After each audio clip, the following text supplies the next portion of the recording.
Buenas tardes, bienvenidos y bienvenidas a este inefable encuentro que vamos a tener con el inmenso Magius, Diego Corbalán.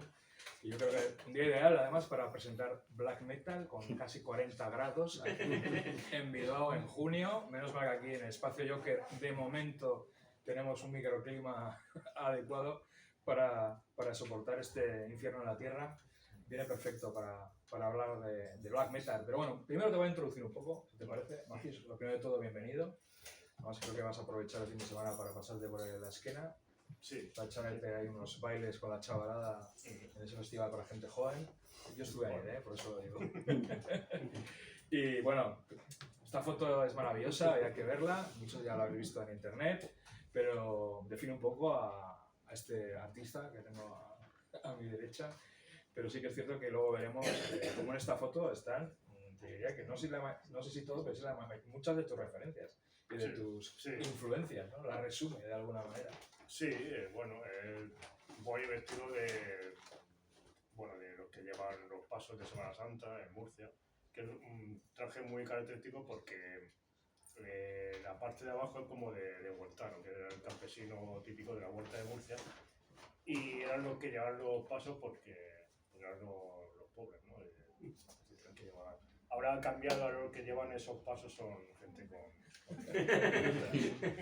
¿Cómo cambia la cosa? Sí.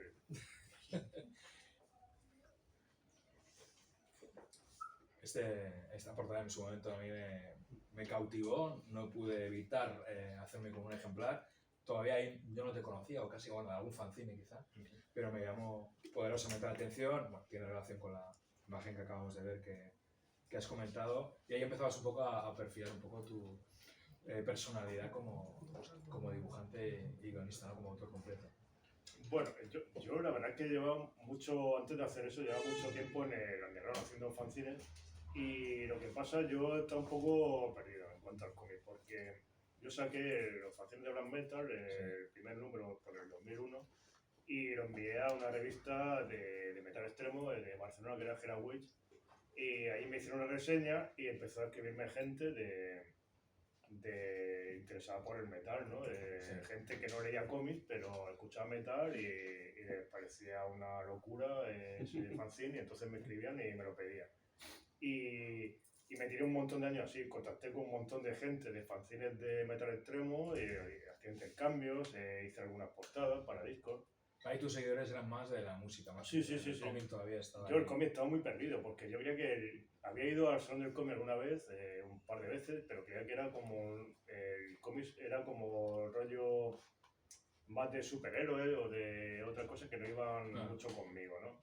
Entonces pues no terminaba y aparte soy bastante tímido, callado y no hablo con mucha gente. Entonces el tema del cómic no estaba metido en la escena del cómic, pero saqué una autoedición de Black Metal, lo puse por internet y empezó a escribirme gente también y gente del Tenderete de Valencia.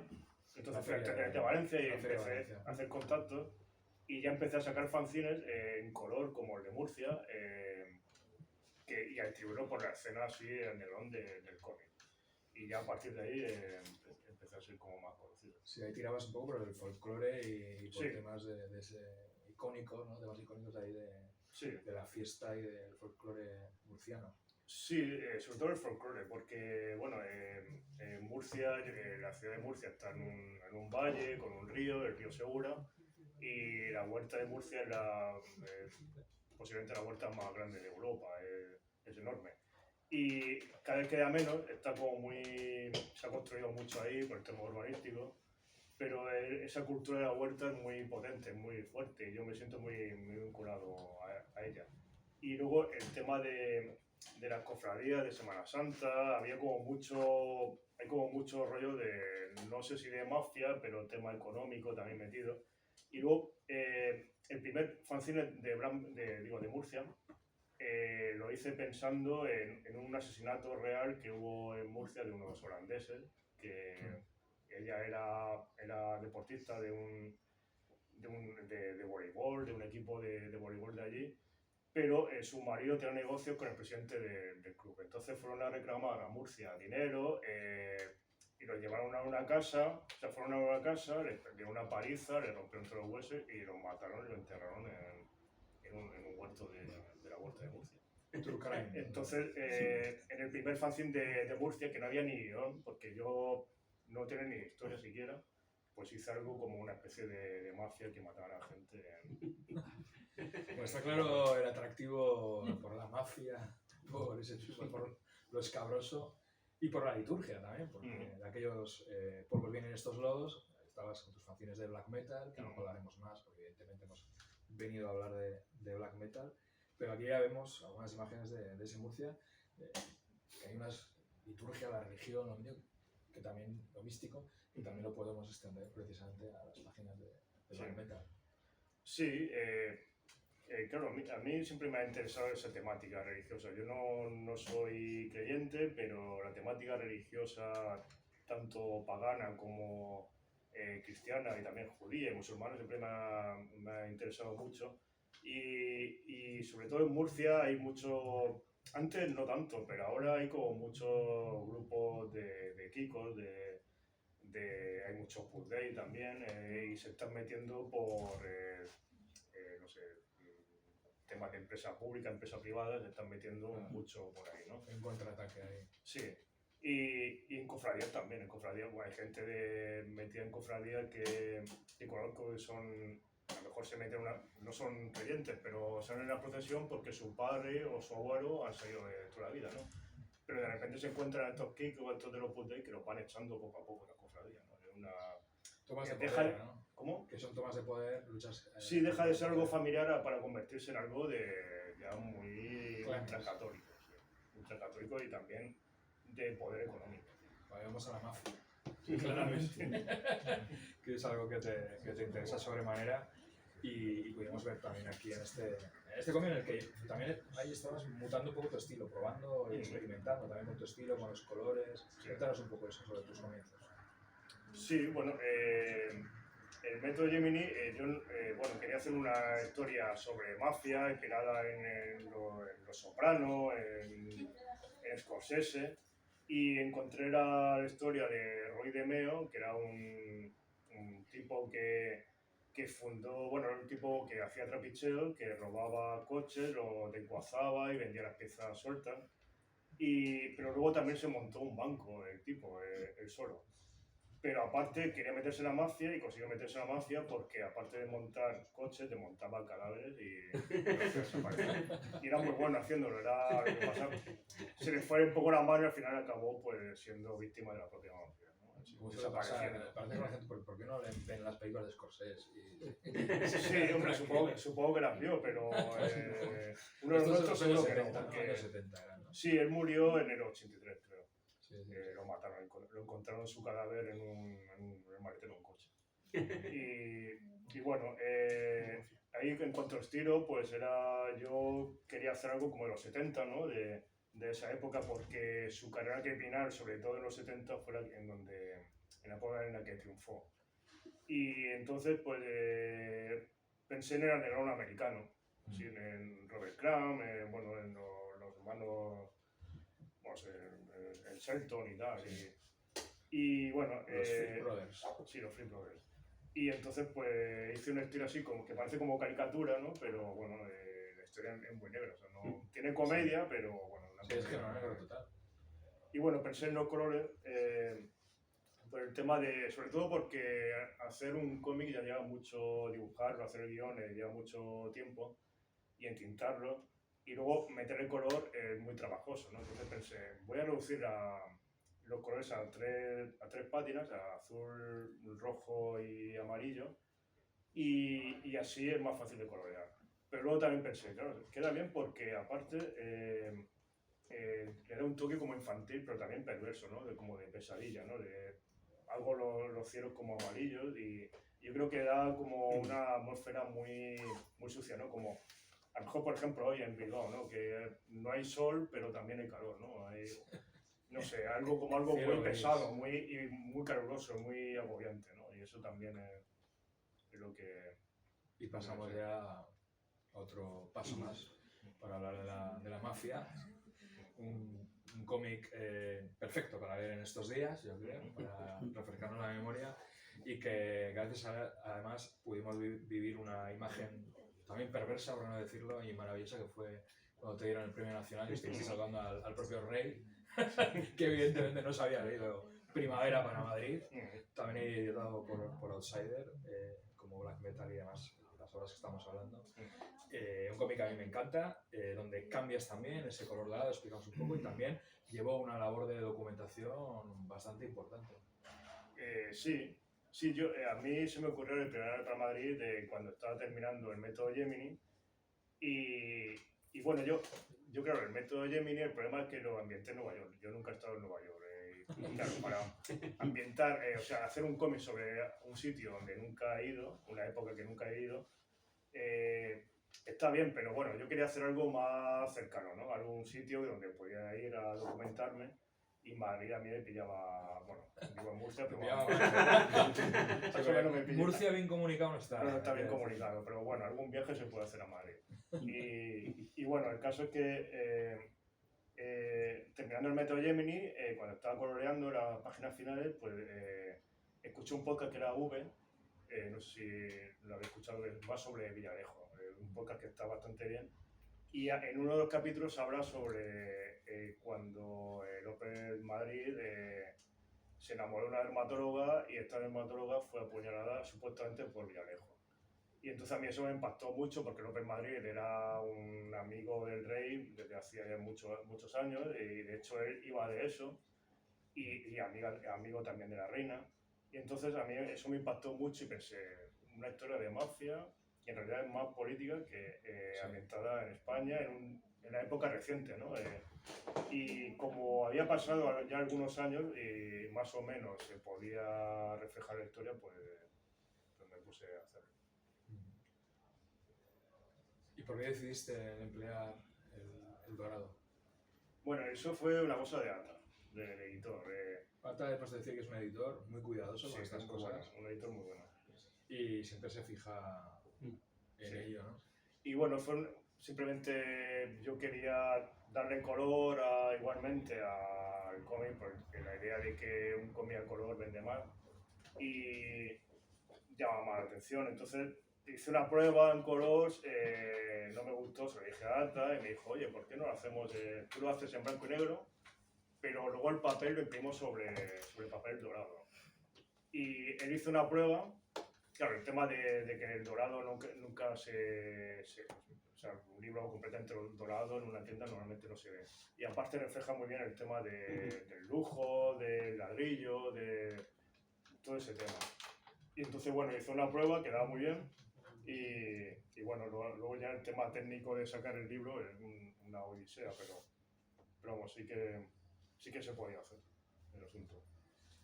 Y cuando hablas con Ata, por ejemplo, como editor, ¿él también te ayuda en temas de la narrativa, del guión, o simplemente es la parte más visual o más formal? Él da su opinión, y si ve algo que le choca, lo dice. Pero normalmente son cosas muy...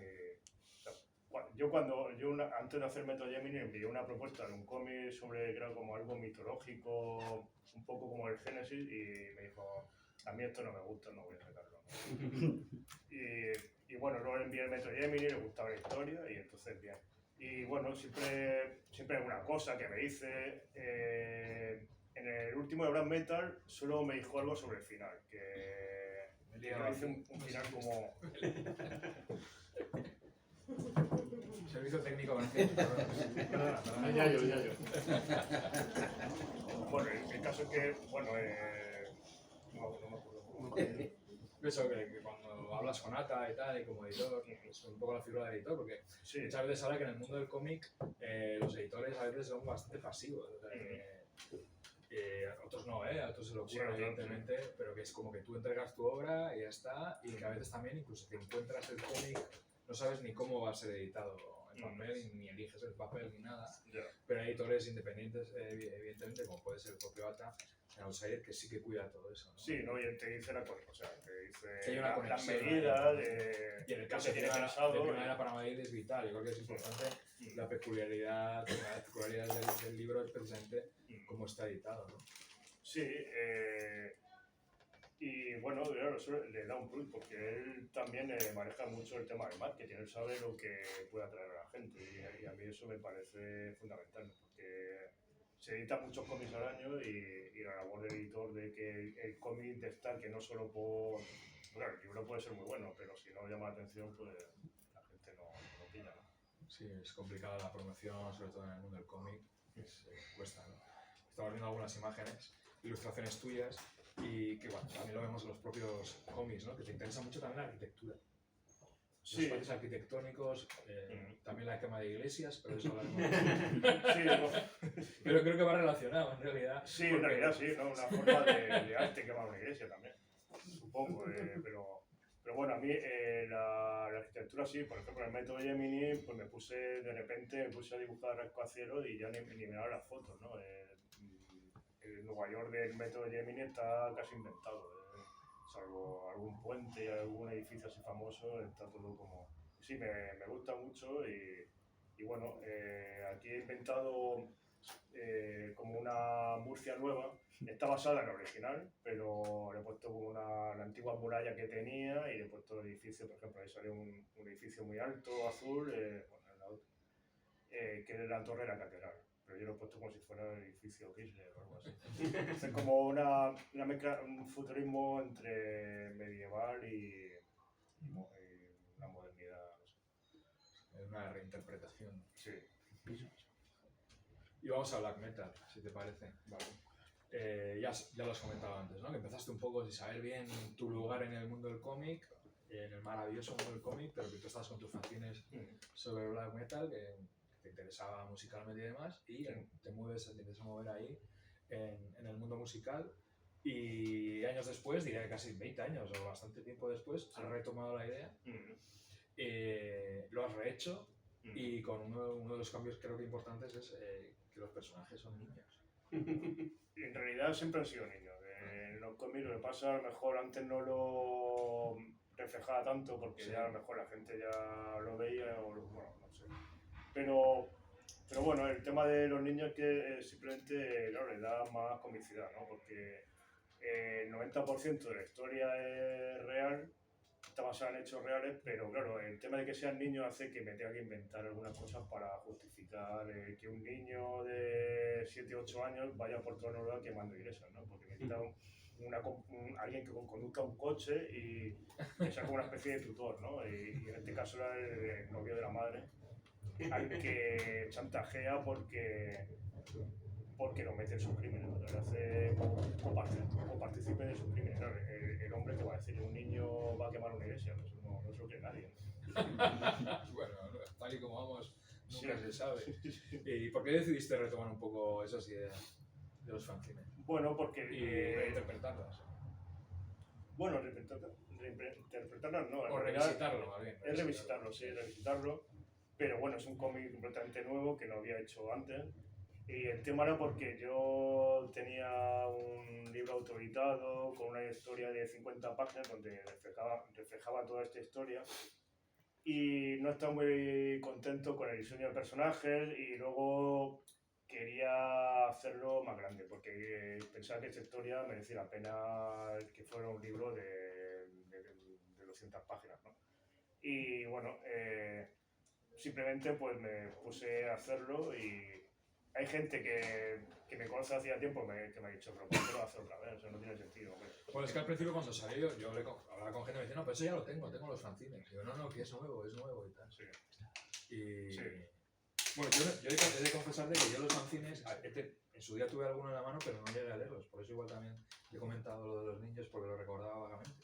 Pero claro, a mí también, yo lo he disfrutado, creo que incluso más, o muchos de los que estamos aquí o los que lo han leído, si no conocías lo anterior, claro, porque te puede sorprender más. Y luego hay otro paso más, que es si conoces o no la historia. En mi caso sí conocía un poco la historia, como has dicho está basado en hechos reales, en un gran tanto por ciento, pero quien no conoce nada de nada, pues claro, se puede encontrar un cómic muy llamativo que puede interesar no solo a los seguidores, evidentemente, del black metal, sino más allá. Y supongo que también buscabas eso. Sí, en realidad sí, porque, claro, yo cuando hacía los fanzines lo hacía para gente que conocía la historia, ¿no? Que no se conocía esta historia, se conocía más escenas, ¿no? De black metal, no tan salvajes, no con asesinatos, pero que, claro, eran gente que le gustaban ciertos grupos y yo los dibujaba, entonces, claro, se compraba el fanzine porque le gustaba eso, ¿no? Y bueno, pues, claro, pero lo que pasa en esta historia, lo que tiene es que llama la atención de cualquiera que, aunque no le guste el black metal o no le interese nada, es una historia muy humana, es una historia de asesinato, bueno, un grupo de gente, un pequeño grupo de gente en el que uno empieza a tomar el poder y luego hay una lucha por el poder, y eso es muy underground, o sea, no es nada de conquistar un país ni un partido político, ¿no? Es una cosa como muy cerrada entre un grupo de chavales muy jóvenes y que de repente montan una especie, casi un grupo terrorista, ¿no? Muy mal organizado, pero sobre todo en el que priman personas destacadas, porque al fin y al cabo la quema de iglesias eran gente particular. Se inició porque uno, supuestamente Barbicane, el conde de Vilna, le prendió fuego a una iglesia y ya empezaron a imitarlo, ¿no? Empezaron a haber imitaciones. Sí, porque por un lado es una historia, hay un índice claro de brutalidad,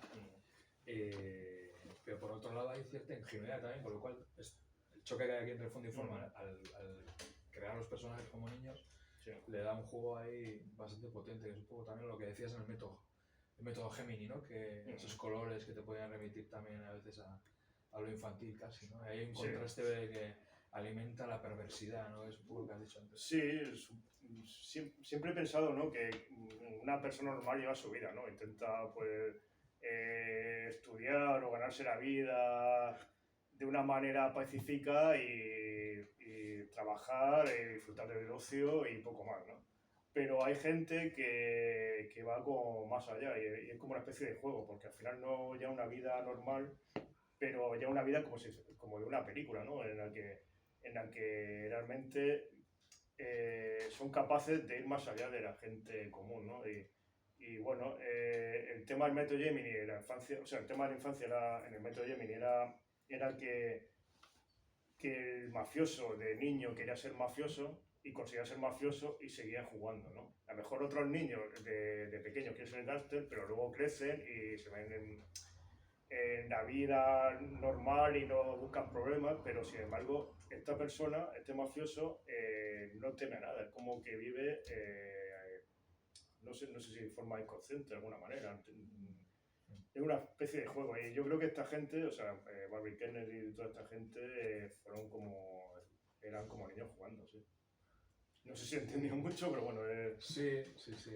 Y bueno, y esa idea de lucha de poder, que en este caso era, en primavera para Madrid es un poder mucho más amplio, es una arriba de la pirámide, no pretende estarlo, y aquí es un nivel mucho más doméstico. Sí, y por eso choca más, ¿no? Enorme, bajo tierra. Absolutamente. Y bueno, y el cómic es muy underground en su empaque, ¿no? En su estética, en su trazo, y creo que es lo que le hace precisamente tener una personalidad muy concreta, ese blanco y negro que va perfecto con la idea de black metal y esa idea casi de... Sí, claro, tenía que ser el blanco, o sea, tiene que ser el blanco y negro, el color. Aunque es curioso porque yo el primer fanzine lo hice en color, pero luego en fotocopia era blanco y negro, pero algo sordo, en color no tiene sentido. El blanco y negro es muy importante para el black metal, no solo por temática, sino también por estética, ¿no? Los primeros discos de grupos de black metal eran sobre todo en blanco y negro.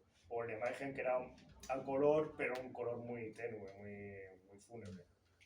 Y ahí claramente humor negro, siempre hay, ¿no? Para sobrellevar precisamente todo el salvajismo que hay bajo esa capa a veces de inocencia, en este caso casi una inocencia infantil. Sí, claro, yo quería eso, era como, por ejemplo, el Día de la Bestia como lo pusieron como una comedia de acción satánica, ¿no? Sí. Y yo quería hacer algo así, ¿no? Una especie de tragicomedia, porque en realidad es el tono es de comedia, pero al final muere gente, o sea, además son asesinatos reales, Lo ¿no? que pasa es que esto también es como rocambolesco y granguiñolesco, ¿no? Entonces, tiene ese punto de humor. Sí, igual que la historia real realmente es rocambolesca y hay muchas anécdotas muy, muy graciosas. O sea, que cuando empieza a leer sobre ese tema, dices, la gente, aparte de estar zumbado, eran gente en realidad muy divertida. Están locos, pero no sé, tienen cierto humor. De hecho, el propio Gary Kenner es un tipo muy extremo, muy de ultraderecha, que su humor te puede dar asco, pero en realidad el tipo tiene su sentido del humor. No es alguien serio, de hecho es como un payaso prácticamente. Bueno, por eso se maquillaba, ¿no?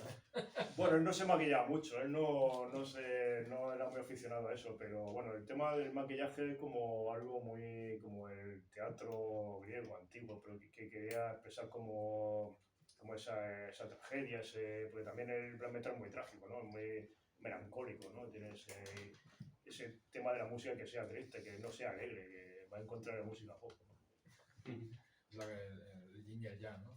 Sí. Bueno, aquí vemos una viñeta donde se ve claramente lo que hemos comentado antes de tu interés por el tema arquitectónico, que es los espacios así, los edificios, las casas, que muchas veces precisamente los dibujantes huyen de esto. Sí, sí, porque... En cambio, yo creo que te recreas, ¿no? A ver, claro, es más fácil no dibujar edificios, ni coches, ni sobre todo coches son muy difíciles. Pero a mí, yo antes no dibujaba muchos edificios, pero la idea de establecer, meter como un escenario y un escenario que sea grande y que sea potente, siempre es más seductor que ser un vago y no me empezar a meter ahí. O sea, no sé, merece la pena el trabajo, ¿no? Cuesta hacerlo, pero es como algo que te satisface al final. Y vemos los paisajes también. Es lo que ahora mucha gente intentará hacer con la IA para ahorrarse cosas así. ¿Cómo suele ser tu metodología de trabajo? ¿Tienes claro el guión? ¿Vas surgiendo cosas? ¿Una planificación clara? Bueno, yo tengo una idea y no escribo... puedo escribir algún texto pequeño, pero no un guión. Y storyboard no he hecho nunca, porque yo soy dibujante autodidacta y yo no sabía lo que era un storyboard cuando empecé a... Era simplemente ponerme con el papel a hacer viñetas y a dibujar y a hacer el guión.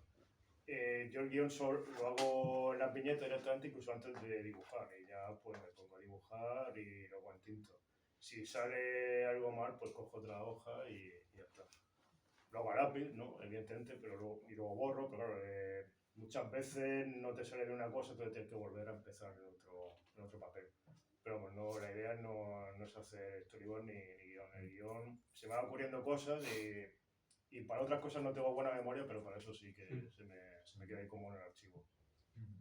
Y vas ahí juntando las piezas, ¿no? Sí. Hay momentos también que algunos dibujos, como el que estamos viendo ahora, me recordaban a los clips de Famóvil. Pero no sé si es una cosa mía o... Bueno, a mí de niño me gustaba mucho, pero no sé exactamente. Yo me fijé mucho al empezar a hacerlo como en South Park, que eran como muñecos muy... No se parecen mucho los dibujos, pero esa idea de rigidez, ¿no? De ser plano, muy sencillo y tal. Entonces me fijé en eso y lo de Famóvil y Playmobil, pues bueno, sí, se parece, aunque no pensaba realmente. Son como muñecos muy, no sé, sonrientes, son como... Sí, para jugar lo que hemos dicho, ¿no? El fondo y la forma ahí. Sí. Y a mí me recuerdan inquietante, ¿no? Más inquietante, ¿no? Sí, claro, sí. Bueno, es que como... Los personajes son como la parte cómica, pero luego ya los escenarios son como más realistas, porque bueno, también son más realistas porque, claro, tengo la idea de reflejar ese espíritu del black metal, ¿no? Que sale sobre todo en la portada. De hecho, en la página anterior sale alguna portada de Burzum y luego sale uno pequeño en un paisaje así como muy nórdico. Y ese tema de reflejar ese ambiente noruego me seduce mucho. Y siempre que puedes metes ahí tus guiños, cierto atractivo también por la realeza. Sí. Además sale el príncipe Hakon, que es amigo del rey actual. O sea que... Bueno, lo has comentado antes, ¿no? Que empezaste con tus fanzines realmente ligado a la música, al movimiento musical, que como se ha notado con algunas cosas que te he comentado, yo no controlo de black metal. Tanto que, por ejemplo, en el Salón del Cómic de Barcelona te hicieron una entrevista muy potente que iba toda de black metal, que estaba ahí mi compañero Oriol y de Campamento Krypton. Quien quiera verlo puede buscarlo en internet, que está el vídeo, estuvo muy bien, muy potente. Y claro, tu cómic interesa tanto a gente del cómic como a gente de la escena musical, ¿no? ¿Te sueles encontrar con comentarios peculiares o cómo vives esa ambivalencia? Sí, claro, los primeros lectores de black metal no eran gente del cómic. Había veces que coincidía que sí, le gustaba ambos mundos, pero la gente me decía, yo no leo cómics, me gusta escuchar música y leer libros normales, pero no suelo leer cómics. Libros normales, ¿no? Sí, bueno, libros normales, bueno, es la expresión típica, ¿no? De libros normales, libros serios, libros... Dicho irónicamente, vamos, ¿no? Sí. Y bueno, sí, me comentan cosas. Hay gente que va a las firmas y que van con su camiseta de un grupo de black metal o de metal y bueno, son gente que se nota que a lo mejor muchos no leen cómics, se basan más en su vida en la música, ¿no? ¿Y has estado invitado o has firmado en algún festival o algo así? Todavía no, pero voy a, precisamente el miércoles, participo en una charla que hacen en el festival Rock Imperium de Cartagena, que es un festival muy potente de metal, que este año va a King Diamond, así que ha sido lo más parecido a que aparece en el cómic King Diamond un poco. Y además es una charla que voy a dar con una gente que hace un documental de Barcelona. Sí, bueno, Diego López, Diego de Valpurgis, que se estrena ahora precisamente en Madrid y Barcelona. Sí. Y Blackcelona se llama. Blackcelona, sí. Que de hecho yo tenía de los fanzines antiguos, hice un cómic sobre Blackcelona. O sea que me interesa bastante verlo. Pues será por eso, ¿no? Y moverte también en esos ambientes con un bajo el brazo. Es como una charla en un espacio, es como una actividad paralela que incluso empieza antes de, yo creo, del festival. El festival empieza el jueves o algo así. Es como una actividad.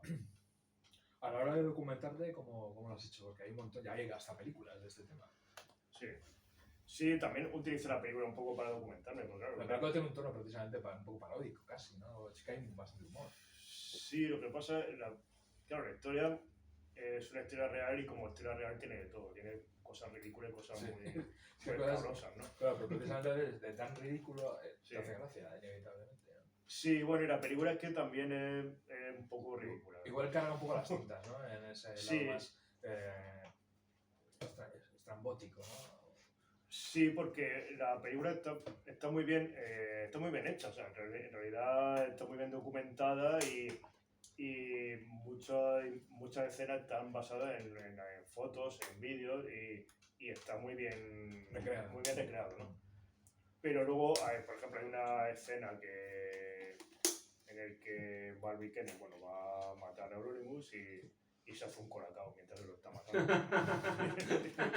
Ahí carga las tintas en la parte humorística, sí. Sí, un poco. A ver, sí, pero claro. Pero el tono también es.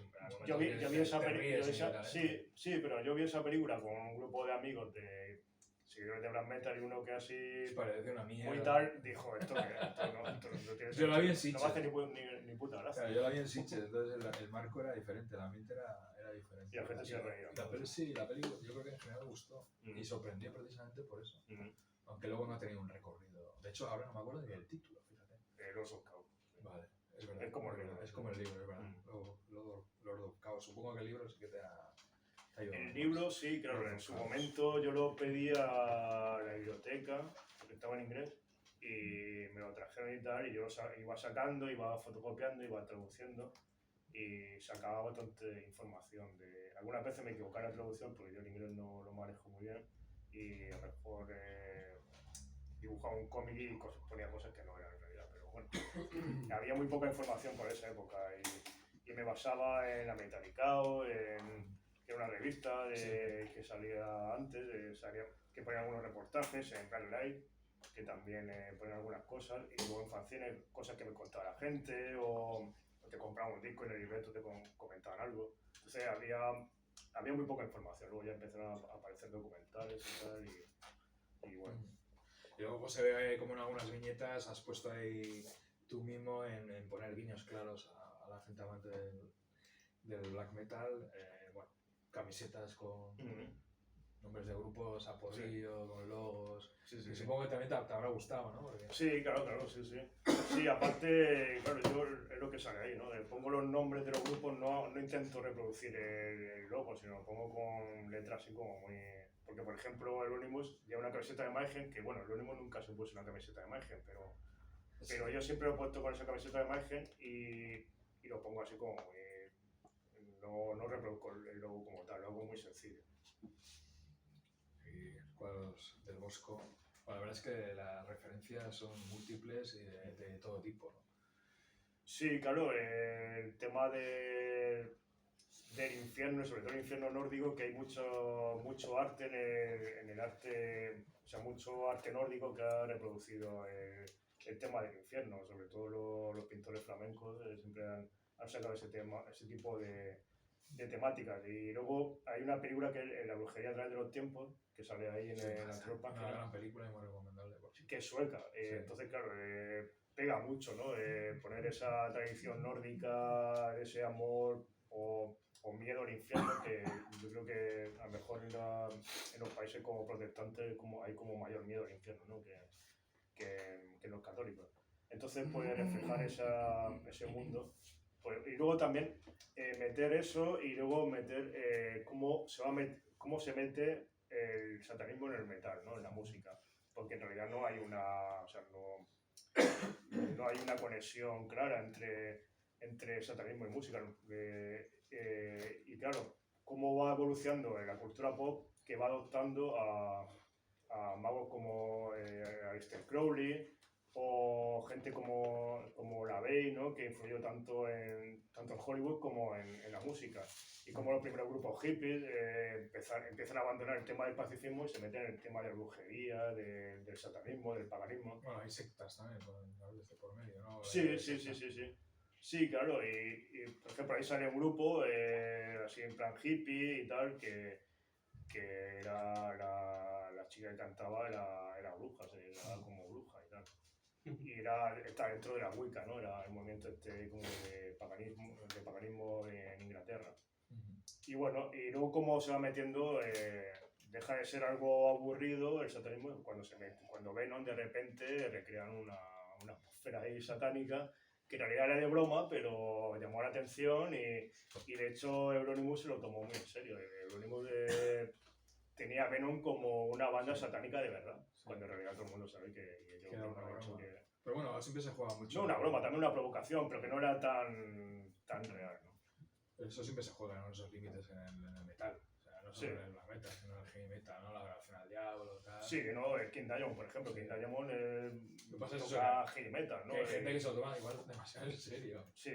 Cuando no lo es del material de partida mismamente, ¿no? Sí, bueno, por ejemplo, King Diamond se lo toma en serio, pero desde el punto de vista de la Iglesia de Satán, que es un punto de vista como que ellos no creen en el diablo como algo existente, sino como una filosofía, ¿no? Una filosofía del yo mismo, quizá egoísta, ¿no? Pero Euronymous creían un diablo real, con cuerno y rabo, era un poco ridículo. Él apostó por eso, ¿no? Ahí lo vemos. Bueno, yo creo que es el momento de abrir un pequeño turno de preguntas y luego, evidentemente, te va a tocar firmar. Con sangre, si quieres. Sí. ¿A alguien le apetece hacer alguna pregunta aprovechando que digo que Magius está aquí con nosotros, con nosotras? ¿Nadie se anima? Una pregunta. Bueno, imagino, claro, la gente de Noruega y demás no habrá podido tener cifras del cómic, pero en el cómic sí que metes a David, que imagino que es David Rutter, ¿no? Sí. ¿Sabes si ha leído o no algo? Pues me comentaron que había puesto en Twitter o no sé dónde, en una red social había puesto algo y que decía que sí. Claro. Hombre, en realidad no le puede parecer... O sea, le tiene que hacer gracia porque no lo pongo mal, no sé. Sí, porque pongo su foto es un personaje un poco especial también, por eso. Sí, claro, el hombre supongo que tendrá su ego y ver su foto anónimo de caricaturizada en un libro, pues le habrá hecho ilusión. Sí, pero al final es eso, alimenta el ego, ¿no? Sí, claro, bueno, todo el mundo tiene su... Sí. Yo no lo conozco personalmente, pero... Menos mal. ¿Alguna otra pregunta? Los calores nos han dejado aquí sin ideas. Ya voy a aprovechar de Claro que sí, hombre. Claro que sí.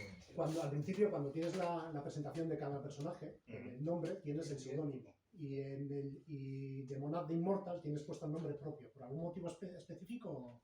Es que como al Demona lo pongo como al principio del cómic, como se conocen a través de las madres, claro, las madres no lo presentan como Demona, lo presentan como Harar, con su nombre real. Entonces ya, pues al final le utilizo más Harar, que además el propio Barbie Kenner lo llama como Harar, sí. De hecho, esa historia del coche, el viaje a ver a Euronymous, en realidad iban ellos solos, no iban con sus madres, ya tienen más de 18 años, pero el tema es que esa historia la cuenta el propio Barbie Kenner en un vídeo en YouTube. Y de hecho lo llama Harar, sí, yo fui con Harar y tal, entonces claro, ya lo dejé como Harar. Puse por ahí que sí, firma como Demona, pero en realidad al final lo llamo Harar. Bueno, también utilizo Christian muchas veces, o sea que Sí, entre ellos se me llaman chocaba Christian o Oystein. Digo más que nada porque al principio las fotos y aparece y en todos es justo el seudónimo y el de él aparecía el nombre propio y por eso me chocó. Sí, para que la gente no se liara, ¿no? Porque Sí, lo sí. pongo como Harar, entonces al final, pues si no, es un lío. Bueno, el turno de preguntas era precisamente para esto, para la gente que controléis de la escena musical y tal, me dais datos importantes que siempre viene bien, que hace que las obras se enriquezcan, ¿no? De alguna manera. Me señalan por ahí que igual hay que ir acabando. No, pero creo que nos preguntan. Bueno, para acabar, una inevitable pregunta. ¿Estás preparando algo nuevo? ¿Va a ser algo también, te iba a decir, bueno, es la palabra, mastodóntico, pero sí que me parece que bueno, tus guiones requieren ahí, que nos has contado cómo te has quitado importancia desde la modestia, pero que requieren una documentación y una fase de coger un montón de datos, triturarlos y luego vomitarlos, ¿no? Sí, en realidad sí, bueno. Pero a mí documentarme me gusta bastante, entonces pues, por ejemplo, el Pilar para Madrid lo pasé muy bien, o sea, porque al final leer artículos digitales de periódicos y recopilándolo y además me iba enterando de cosas, porque al final muchas veces no te enteras de cosas que salen en el telediario y como es un bombardeo de información, pues al final no lo digieres, pero cuando vas investigando sí que va atando cabos, te vas dando cuenta de cosas. Yo, por ejemplo, con lo de Corlo, hasta ahora no estaba nadie interesado, pero empecé a leer y... Bueno, hasta que apareció una señorita que se escondió un disco duro, Sí, que sí. resulta que luego Entonces, puedes encontrar en Pornhub y cosas así. Sí. De casualidad. Sí, no, te enteras. Esto, Claro, son... sí, yo me acuerdo mucho de Primavera Paranormal de estos días, Sí. por desgracia. No, hay gente me ha dicho que haga una historia sobre Corlo y yo creo que es muy interesante. Pero todavía habría que dejar pasar un tiempo para Sí. eso. Bueno, es que van a ser más datos, evidentemente. Y bueno, yo te iba a plantear, de hecho, una bola extra. Y es que, ya a título personal, por curiosidad, que nos contaras un poco esa vivencia recibiendo el Premio Nacional y dándole la mano al Ilustrísimo. Porque, claro, esa foto, que para quienes hayamos leído el cómic, tiene un significado mucho más amplio que para mucha otra gente que está, bueno, la gente que estaba ahí, sobre todo. Sí, bueno, nada, pues fue... Bueno, fue interesante, ¿no? Seguro. De hecho, salió un artículo en el nacional.cat que ponían de hombre como que se ríe en la cara del rey, ¿no? Y salía porque se disfraza de Puigdemont y le da la mano.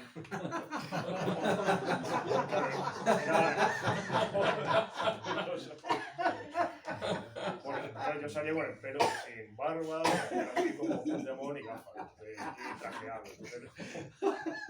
Son cosas que pasan que si las piensas no salen, ¿no? Bueno, en realidad lo pensé un poco, lo pensé. Ah, sí. Así que estaba ahí, tenías ahí. Pero no era una humillación, era... Un homenaje. Un homenaje soterrado. Pero bueno, estuvo bien, fue agradable. No has tenido mucho hater, ¿no? Creo yo, igual No. yo te digo en redes sociales y tal, que eso denota que bueno, cierta gente evidentemente no lee cómics, como que, porque claro, a veces pasa con cosas en su momento del jueves o tal, que a veces sí que ha pasado polémicas por la portada, porque es la portada y alguien igual la ve de pasada, pero sí que hay cómics potentes que tienen una fuerte crítica y tal, pero evidentemente no llegan a... Nadie se lo leyó de ahí, de la Casa Real, ¿o cómo? Bueno, Alta y yo pensamos que a lo mejor Leticia puede que sí.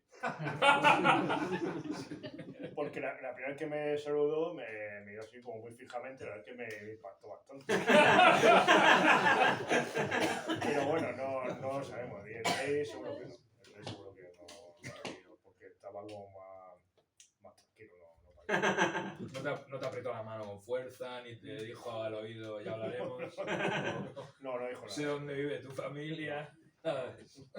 Y luego el tema de polémica no ha habido porque como yo creo que el jueves como se vendía en los kioscos y bueno, también, claro, dibujar a la pareja real haciendo el acto sexual pues, llama mucho la atención. ¿No? Lo mío no es tan polémico, o sea, es polémico si lo lees, pero hay que leerlo, hay que ponerse a ello. Entonces no... Es un esfuerzo que el Omnictus. Bueno, que también hay que hacerlo, que no todo el mundo tiene oportunidad, ni tiempo, ni... O sea, no todo el mundo se va a leer todo. Yo sigo pensando que debería de ser Primavera para Madrid de obligada lectura en los colegios. Ya. Los institutos o en la universidad de obligada lectura para que sepa la gente, las nuevas generaciones dónde estamos. Y Black Metal de obligada lectura pues a la gente evidentemente de la escena de Black Metal y a la gente del cómic porque tiene muchísimos valores artísticos como hemos podido hablar. Muchísimas gracias por estar aquí.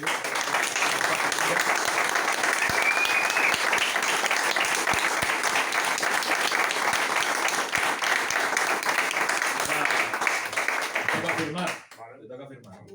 Muchas gracias a todos y a todas. Gracias.